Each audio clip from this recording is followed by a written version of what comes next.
What was going on in your head as a very smart person that was trying to figure this out? What happened?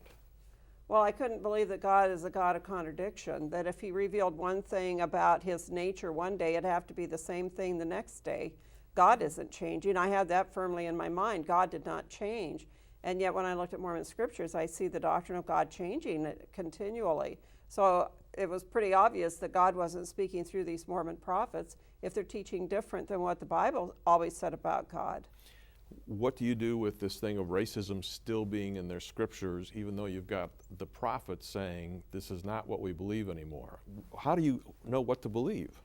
That's one of the problems in Mormonism, that you find these different teachings through the years. And so the Mormon church just says you follow the living prophet. It doesn't matter what any past prophet has said, we go by the living prophet.